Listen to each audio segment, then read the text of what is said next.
Hi, ഞാൻ സ്നേഹ. ഇസൽ ടോക്സിൻ്റെ മറ്റൊരു അധ്യായത്തിലേക്ക് എല്ലാവർക്കും സ്വാഗതം. ഇപ്പോൾ നമ്മൾ ഏത് റിലേഷൻഷിപ്പിലാണെന്നുണ്ടെങ്കിലും പ്രശ്നങ്ങളൊക്കെ സംഭവിക്കാറുണ്ട്. അപ്പോൾ എന്താ ഉണ്ടാവുക വെച്ച് കഴിഞ്ഞാൽ, ഇത്തരത്തിൽ പ്രശ്നങ്ങൾ ഉണ്ടാകുന്ന സമയത്ത് മിക്കപ്പോഴും ബ്ലോക്ക് ചെയ്ത് പോവുകയാണ് ചെയ്യാറുള്ളത്. അതിപ്പോൾ ഏത് റിലേഷൻഷിപ്പായാലും അങ്ങനെ തന്നെയാണ് കേട്ടോ. ജസ്റ്റ് ഒരു ലവ് റിലേഷൻഷിപ്പ് ആണെങ്കിൽ അല്ലെങ്കിൽ ഫ്രണ്ട്ഷിപ്പ് ആണെങ്കിലും ഒക്കെ ഇങ്ങനെ സംഭവിക്കാറുണ്ട് എന്നുള്ളതാണ്. അപ്പോൾ ചില ആളുകൾ ഇങ്ങനെ ബ്ലോക്ക് ചെയ്ത് പോയി കഴിഞ്ഞാൽ പിന്നെ അവരുടെ പൊടി പോലും ഉണ്ടായിരിക്കില്ല കണ്ടുപിടിക്കാൻ നമ്മൾ പറയും. അതായത് പിന്നെ ആളെക്കുറിച്ച് നമുക്കൊന്നും അറിയണ്ടാവില്ല.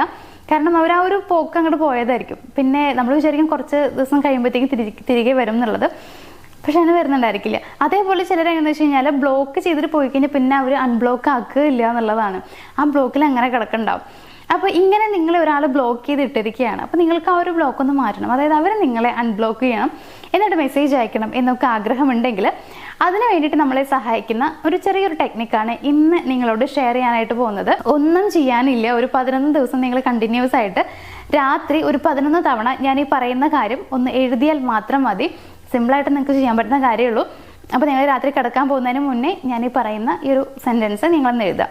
അതായത് ഇപ്പോൾ നിങ്ങൾ ഒരു പുരുഷനാണ് എന്നുണ്ടെങ്കിൽ, നിങ്ങൾ സ്നേഹിക്കുന്ന അല്ലെങ്കിൽ നിങ്ങളെ ആരാണ് അൺബ്ലോക്ക് ആക്കണമെന്ന് വിചാരിക്കുന്നത് ആ ഒരു പേഴ്സൻ്റെ, ഇപ്പോൾ നിങ്ങളൊരു പുരുഷനാണ്, ഒരു സ്ത്രീയാണ് നിങ്ങളെങ്ങനെ അൺബ്ലോക്ക് ആക്കണമെന്ന് നിങ്ങൾ വിചാരിക്കുന്നതെന്നുണ്ടെങ്കിൽ അപ്പോൾ നിങ്ങൾ എഴുതേണ്ടത് ഇങ്ങനെയാണ്: അവൾ വാട്സപ്പിൽ എനിക്ക് മെസ്സേജ് അയക്കുകയും ചാറ്റ് ചെയ്യുകയും ചെയ്തതിൽ ഞാൻ സന്തോഷവാനും നന്ദിയുള്ളവനുമാണ് എന്നുള്ളതാണ് നിങ്ങൾ എഴുതേണ്ടത്. നേരെ മറിച്ച് നിങ്ങളൊരു സ്ത്രീയാണ്, അപ്പോൾ അവൻ എന്ന് പറഞ്ഞിട്ടാണ് നിങ്ങൾ എഴുതേണ്ടതെന്നുണ്ടെങ്കിൽ ഇതിൽ ചെറിയ മാറ്റങ്ങൾ വരുത്തിയാൽ മതി.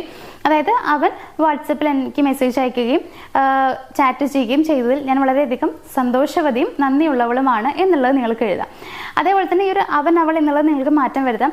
അതേപോലെ അതിനേക്കാൾ കുറച്ചുകൂടി നല്ലതെന്ന് പറയുമ്പോൾ നിങ്ങൾ അവരുടെ പേര് യൂസ് ചെയ്യുന്നതാണ്. അതായത് അവൻ അവൾ എന്നുള്ള ആ ഭാഗത്ത് അവരുടെ പേര് യൂസ് ചെയ്ത് പറയുകയാണെന്നുണ്ടെങ്കിൽ അത് കുറച്ചുകൂടി നല്ലതാണ്. അപ്പോൾ അത് കുറച്ചുകൂടി നല്ല റിസൾട്ട് നിങ്ങൾക്ക് കിട്ടും എന്നുള്ളതാണ്. അപ്പോൾ അത് നിങ്ങളുടെ ഇഷ്ടമാണ്, നിങ്ങൾക്ക് എങ്ങനെ വേണമെങ്കിലും എഴുതാം.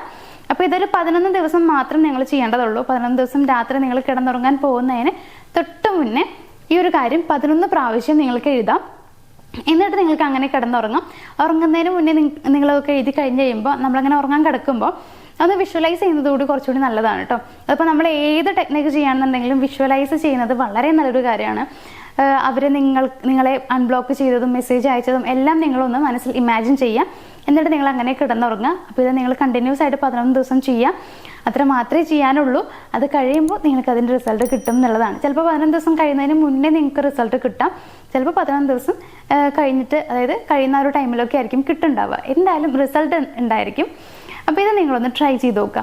അപ്പോൾ ഇന്നത്തെ ഒരു വീഡിയോ ഞാനോട് വൈൻഡപ്പ് ചെയ്യാണ്. വളരെ കുഞ്ഞൊരു വീഡിയോ ആണ്, വളരെ ചെറിയൊരു കാര്യം തന്നെയാണ് പറഞ്ഞിട്ടുള്ളത്. പക്ഷെ ഒരുപാട് പേർക്ക് ഉപകാരപ്പെടും എന്നുള്ള ഒരു വിശ്വാസത്തോട് കൂടിയിട്ട് ഈ ഒരു വീഡിയോ ഞാൻ നിർത്തുകയാണ്. നമുക്ക് മറ്റൊരു വീഡിയോയിൽ കാണാം. Thank you.